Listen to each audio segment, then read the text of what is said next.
Pada kesempatan ini saya akan menjelaskan tentang cara pemecahan masalah yang ada di hidroponik dan aquaponik ala Denpam. Oke, pertama-tama perkenalkan saya Abdul Rahim, saya owner atau founder dari Denpam. Di sini saya akan menjelaskan tentang sekilas, karena kenapa saya bilang sekilas, karena ada video-video lanjutan yang akan lebih menjelaskan lebih detail dari video ini. Dikarenakan kalau membuat satu video itu akan durasinya sangat panjang. Pertama, masalah kotor, yang kedua daun kuning, ikan mati, hama, berantakan, dan saya akan memberikan masalah atau maksudnya saya akan memberikan solusi bagaimana cara memecahkan masalah itu, ya. Yang pertama tentang kotor. Jadi di sini kita harus rajin dan teliti tentunya agar mendapatkan pam yang bersih dan nyaman. Hidroponik, untuk masalah kotor ini hidroponik itu harus jauh dari lumut gitu, karena lumut itu akan menyerap nutrisi dan menghasilkan nutrisi yang kurang dan tanaman itu kerdil atau pertumbuhan kurang bagus atau daunnya menguning. Namun untuk aquaponik dia ada sedikit perbedaan. Di sini tidak harus 100% bersih, ada sedikit lumut tidak apa-apa karena lumut itu bisa juga membaguskan kualitas air untuk aquaponik. Karena kita ketahui aquaponik ini ambil nutrisinya dari kotoran ikan. Maka mikro-mikro organisme yang ada di dalam air itu juga harus dijaga, ya. Kalau hidroponik kan dengan AB mix, dengan larutan AB mix, kalau aquaponik itu dengan memang larutan kotoran ikan. Maka mikroorganisme dari kotoran ikan, dari nitrit, nitrat ya disalurkan ke uh, peralon atau media tanam lainnya itu harus kita harus melihat mikroorganisme yang bagus ya untuk tanaman agar hasilnya bagus. Maka lumut tidak 100% juga bersih tidak apa-apa untuk aquaponik. Tapi jangan terlalu banyak lumut juga karena akan menghambatnya, seimbang lah, bagus ya mikroorganismenya gitu. Sekarang daun kuning itu bisa beberapa faktor ya. Di sini kalau di gambar ini kita melihat karena kurangnya nutrisi. Misalkan kurang nutrisi zat besi, mangan, kalsium, fosfat. Nah, misalkan kurang mangan ya kita tambahkan nutrisi mangannya, kalsium kita tambahkan kalsiumnya, magnesium sama dan lain-lain. Tapi ada juga menurut saya faktor-faktor lain yang dapat membuat daun kuning seperti kurang sinar matahari, kurang pencahayaan, itu akan membuat si tumbuhan itu kurang bagus, kurang sehat dan si daun menguning atau kurang oksigen. Kurang oksigen juga menghasilkan kualitas nutrisi kurang bagus dan daunnya menguning. Nah, terus hemat katanya ya sepertinya kurang oksigen ya, kita jelaskan seperti itu.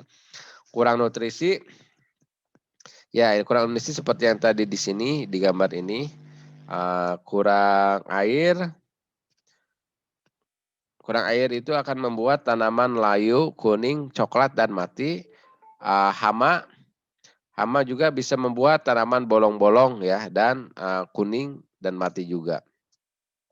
Sekarang ikan mati itu faktornya biasanya kurang sinar matahari yang menjadikan penyakit misalkan jamuran. Misalkan gini, misalkan ada ikan mas yang biasanya di kolam yang besar, yang konvensional di tanah, dipindahkan ke grow bed atau ke plastik seperti ini, sistem aquaponik, maka itu kalau langsung dipindahkan itu tidak ada penyesuaian, biasanya akan ada korengan atau ada jamuran. Kenapa? Biasanya untuk di kolam dulunya dia mataharinya bagus, pencahayaannya bagus.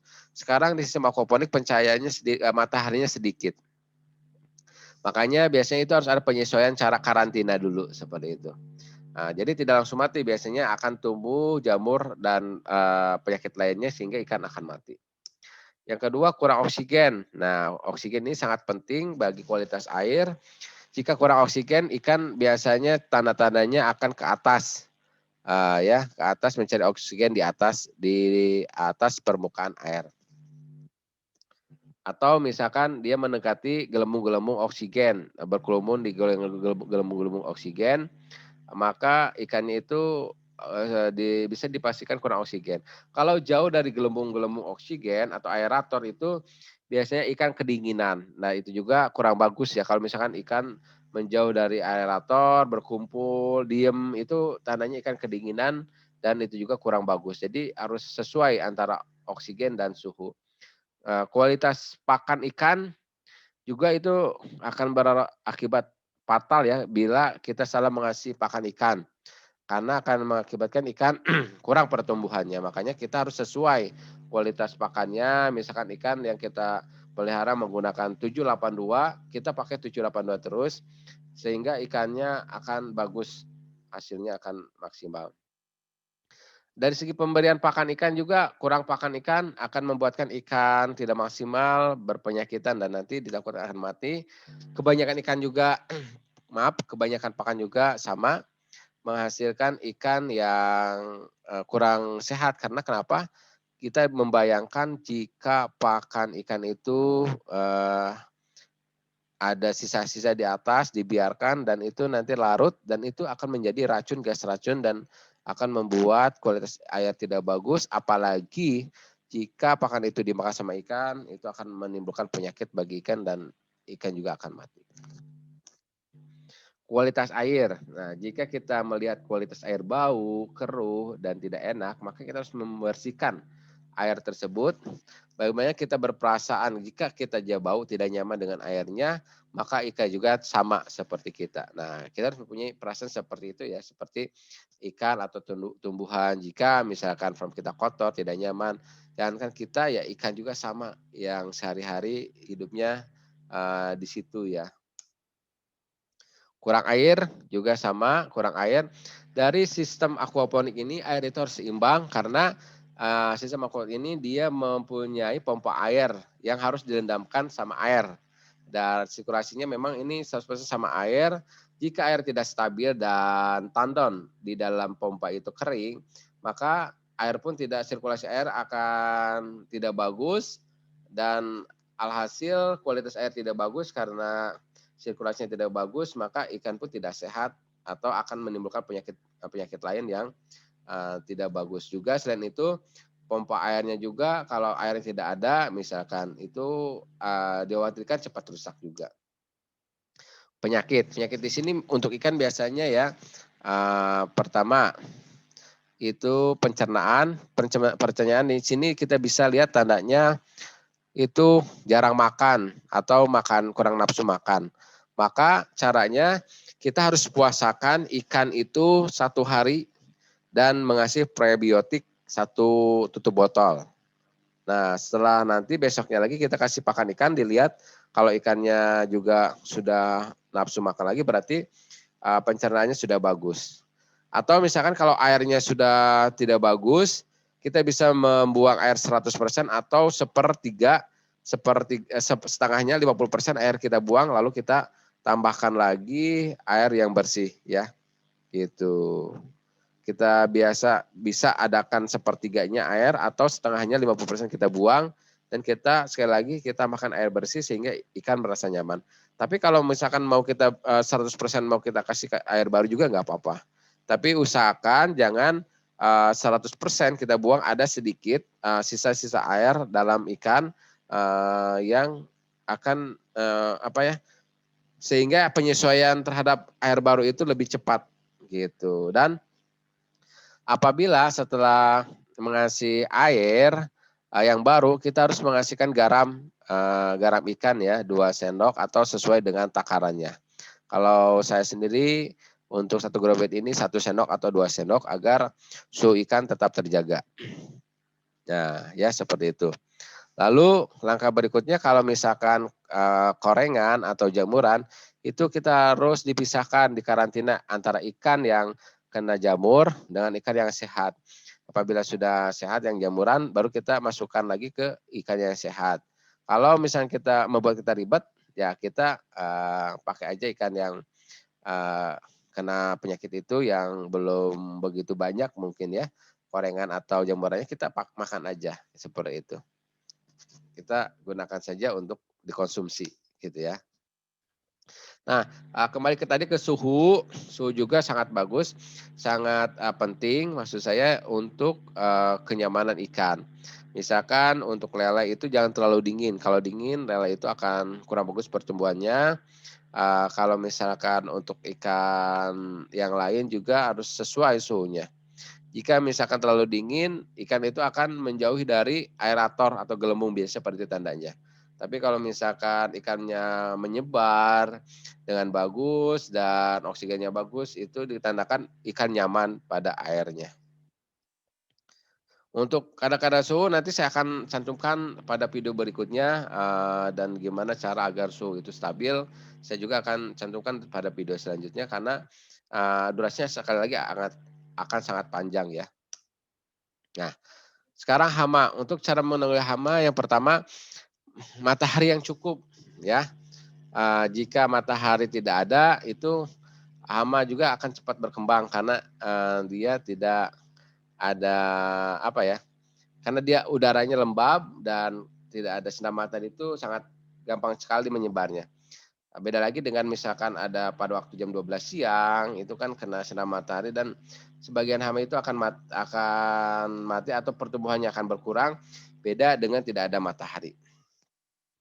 Nah itu juga untuk hama itu bisa diakibatkan dengan sistem PAM. Sistem PAM di sini, biasanya ada yang tertutup, itu lebih enak dan lebih sedikit hamanya, ada yang terbuka.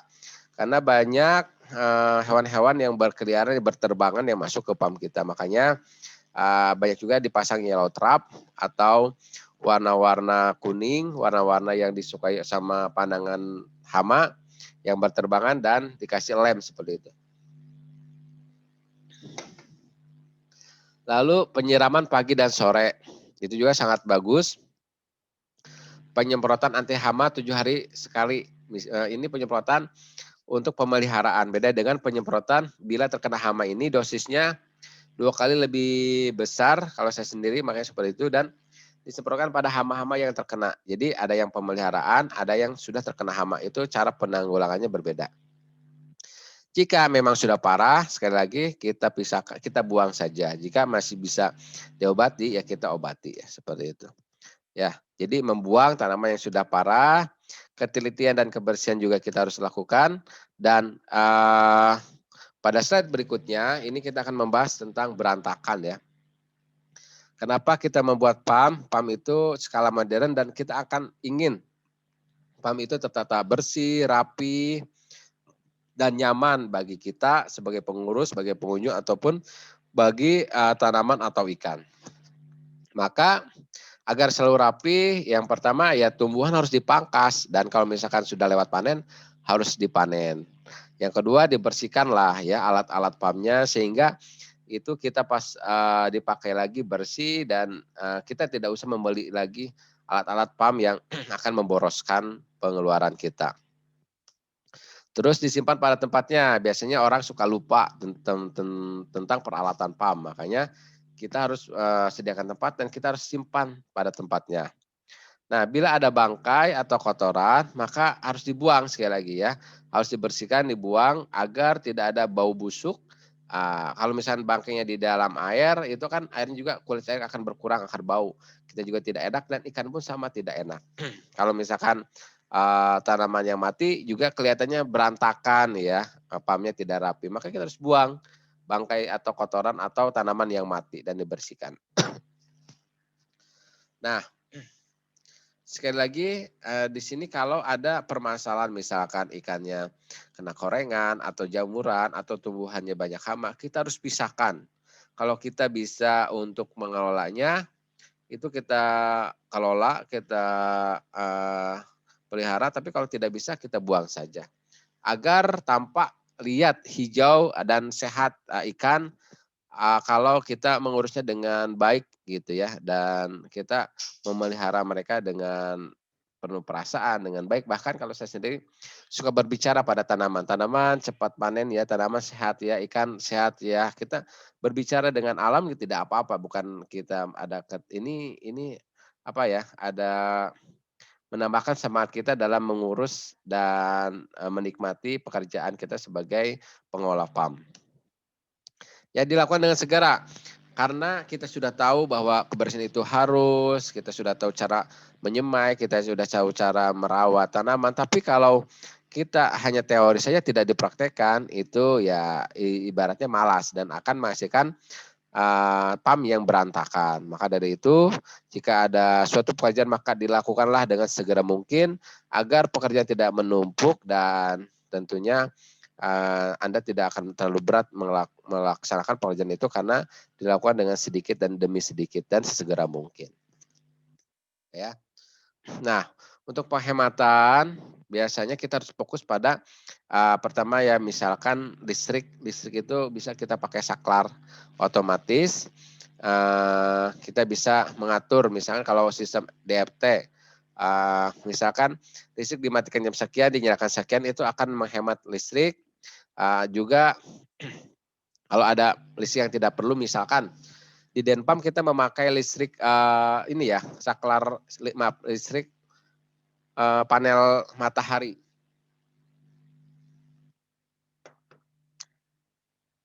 Maka kalau menurut saya kalau untuk malam listrik yang lampu dari listrik itu harus kita matikan saja. Kita pakai lampu dari panel matahari. Gitu untuk malam ya. Jadi kalau misalkan untuk biasa-biasa hanya memakai lampu yang dari panel matahari jika nanti kita ada misalkan ada panen malam, kenapa? Karena kita sibuk atau misalkan ada kunjungan dari orang, dari teman atau dari tetangga atau kita sendiri pengen masuk ke PAM pada waktu malam hari kita bisa nyalakan pakai tambahan dengan lampu dari listrik gitu. Meminimalisirkan kebocoran. Jadi maksudnya Anda itu membeli AB Mix dengan harganya 60, 100 ribu dan mungkin ada lebih mahal dan itu sayang sekali bila airnya bocor, sama aja Anda itu membuang uang. Ya seperti itu dan tidak itu sangat memboroskan sekali.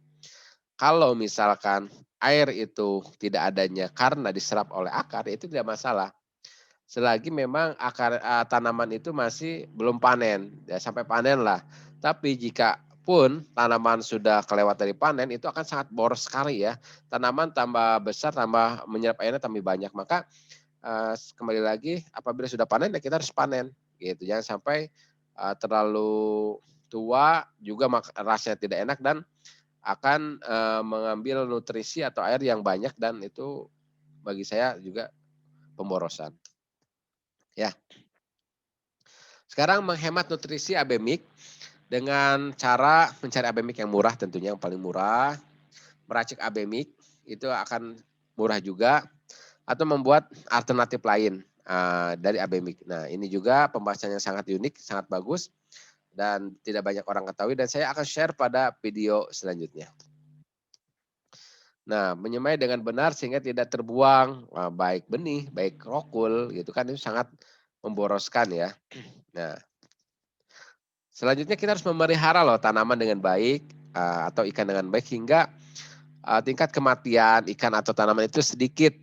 Dan kalau misalkan tanaman yang mati, itu juga rokul dan sekali lagi benihnya itu terbuang, ikannya mati, ada yang dimakan, ada yang tidak termakan ya. Kalau misalkan sebelum mati kan kita bisa makan dulu, tapi kalau udah mati kita biasanya suka buang aja ikan itu ya, seperti itu. Nah itu bagi saya sangat memboroskan, ya sangat memboroskan itu harus diperhatikan agar hasil panen maksimal dan biaya juga kita tidak banyak biaya yang dikeluarkan sehingga mempunyai keuntungan yang maksimal. Ya selanjutnya kita harus membersihkan juga PAM-nya sekali lagi bersih itu adalah teknik yang paling bagus, paling paling diharuskan di dalam PAM, di dalam kebun. Kelihatan itu gampang tapi memang kadang-kadang ini berlawanan dengan malas. Kalau malas ya kan PAM-nya itu kotor dan hasil tidak bagus. Tapi kalau bersih maka kita selain nyaman juga hasil panennya akan bagus dan PAM-nya enak dilihat. Oke, segitu saja video dari saya. Terima kasih dan saya akan membuat video yang lain seputar hidroponik dan aquaponik. Salam sehat dengan hidroponik, aquaponik, dan PAM. See you.